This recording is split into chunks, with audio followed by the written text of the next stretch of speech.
Hi, my name is Lexi. Welcome back to my channel, and today I want to talk about aging without fear.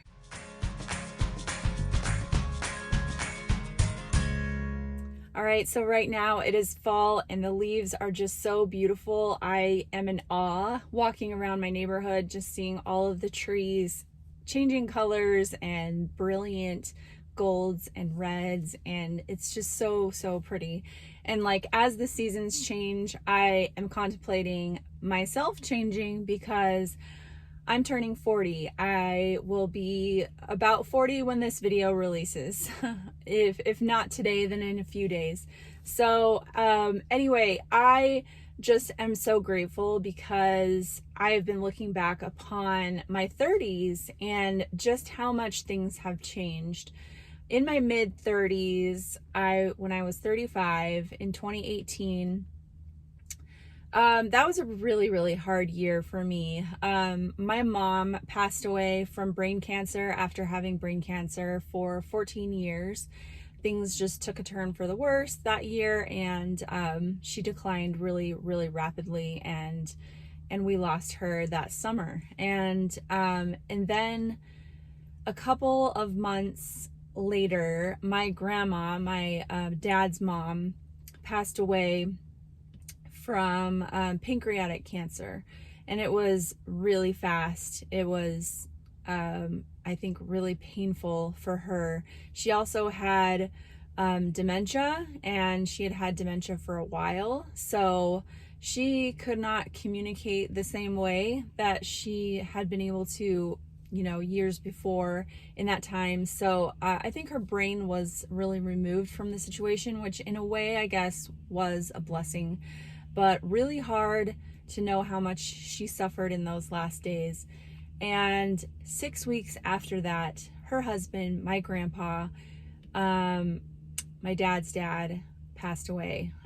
So we think he died of a broken heart. He had had health problems for years and years, but he just did not want to live without my grandma. And so he passed away, and that was definitely very bittersweet, knowing that they were reunited, but having to lose both of them, and after losing my mom. So really, things were not looking great at that point, and I had not discovered fasting, and I was overweight, very just always feeling really draggy, so much brain fog, getting sick all the time with just colds constantly, and seeing my family history. My grandpa, before he passed away, for years had just a very weakened immune system. He would get pneumonia every winter pretty much and have to be hospitalized. He was on oxygen, I don't know for how long, but for quite a while before he died. And he couldn't walk very well. He was on, a walker. His brain was totally intact. So his mental faculties, but it was really difficult to watch because he was so physically incapacitated, and my grandma, having dementia, was so mentally incapacitated that together, they just could not function very well. But they lived in their home. They wanted to stay in their home, and their kids didn't push the issue. So my dad lived and does live, but very close to their home. So he would check on them, and my stepmom would check on them, and they would bring them meals, and they had help, but they were on their own in their house. And so really just hard to watch that decline. And I just want to say really quick, as a tribute to my grandparents, I already did a video about my mom, but they were the most amazing people. I was blessed infinitely to have them in my lives, and to not only have them in my lives, but to have them live so close to me. They set such an example for me of kindness and generosity. My grandpa would give you the shirt off his back. After he passed away, we heard all these stories of just times that he helped people. They let people live with them all the time. They just always had, it seemed like, someone living with them, whether it was exchange students or just people who needed help. And they were just the most incredible people in the world. And I wish that the end of their lives had been a little bit easier. And, I have other family members that have different health problems as well. So here I am, just not doing well at 35, lost these three family members, and I'm just thinking life just doesn't look great. The future does not look bright at all. I feel like everything's downhill from here, like my health is going to continue to decline. I'm probably going to keep gaining weight, and eventually end up obese. I was very, very close to being obese in 2019. I reached 209 pounds, which I'm 5'11", so I was about 10 pounds away from obesity. And so I was just seeing things down the road as very bleak and not hopeful at all. But I am someone who is always a researcher. I'm a lifelong learner. I love to learn. And so I wasn't giving up. I was trying and trying and trying to do things that I thought would help me to improve my health. And I had dabbled with different things, and it just was at a point where I was getting pretty desperate. And I had discovered fasting, and I really believed in it. It was just one of those things where the stories that I heard and the science that I heard and all of it made so much sense that I was committed to finding a way to make it work. But thus far, and this was 2019, spring and summer, I had not figured out a way to make it work for me. It was just really difficult, and I'm not entirely sure what the reasons for that are, other than maybe I wasn't clean fasting at the time. And now that I've learned a lot about that could definitely be part of the reason. But regardless, I just couldn't quite figure it out. And so alternate day fasting was a last ditch effort, a desperate attempt to get the weight off. I didn't know a whole lot about the health benefits at that point, other than I knew it was really good for you. But I just wanted to get this weight off and to, change the direction that I was going. And so I started alternate day fasting, thinking that it was going to be extremely difficult.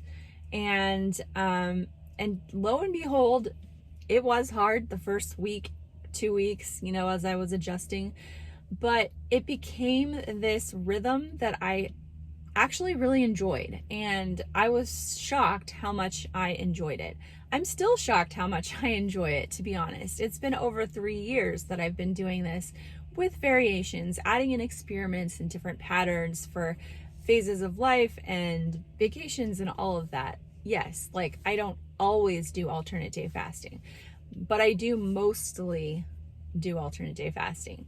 And because it makes me feel so much better, I have so much more mental clarity. I have so much better health.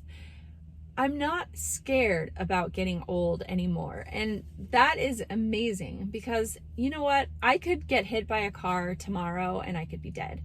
And that's just the truth. I don't know what the future holds for me. But as far as things that I can control, I feel so much more in control than I ever did before. I feel like I have a handle on things, and I have hope for continually improving. And there are definitely other ways that I can improve. And I'm on that journey, right? And I'm trying to find those things that work for me. And I'm, also trying to help you guys to do the same thing. So when I learn something, I'm always happy to share. I'm happy to share my experiences, because I think that's how we learn, and that's how we grasp onto things. Something just kind of resonates with you, and it sets into your soul in a certain way that you're just like, yeah, I think that could work for me. I'm going to try that. And I will say also that when I listen to all of the podcasts that I listen to, I've listened to hundreds of podcasts at this point of people sharing their fasting experience, and some are alternate day fasters. Most of them are not. Most are just daily window fasters, which is amazing, and it works perfectly for them.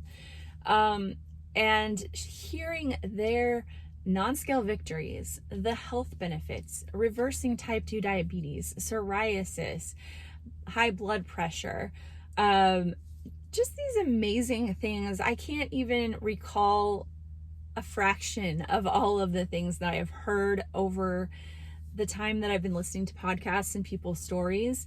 It's incredible. It's so affirming and hopeful, because a lot of these people are in their 60s or 70s, or I think I've even heard from a few in their 80s, who are using fasting to turn around their health and completely change the trajectory of their life. They are basically aging in reverse.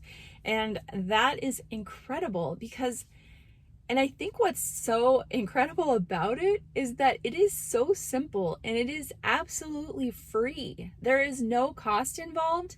There is no like program you have to follow, or like you don't need a coach. You don't need anything. And you need less than what you have now, actually, because you're going to be eating less often. It takes away that decision fatigue. It takes away so much mental clutter of trying to figure out, when should I eat? What should I eat? Like all of this stuff. It just quiets all of that noise and allows you to hear your own body. And that's the amazing thing. And so I just want to express my gratitude right now as I'm heading into this next decade of my life, that I feel that I have every hope and potential of this being the healthiest decade of my entire life. And that's no small thing. So this is my hope for everyone who comes to my channel, that you will also be able to discover a healthier path for you, to have hope for your future of a better life than you've been experiencing, and to have more vitality and strength and health. So here's to the next decade, and thank you for watching and being on this journey with me. I will see you next week. Bye-bye.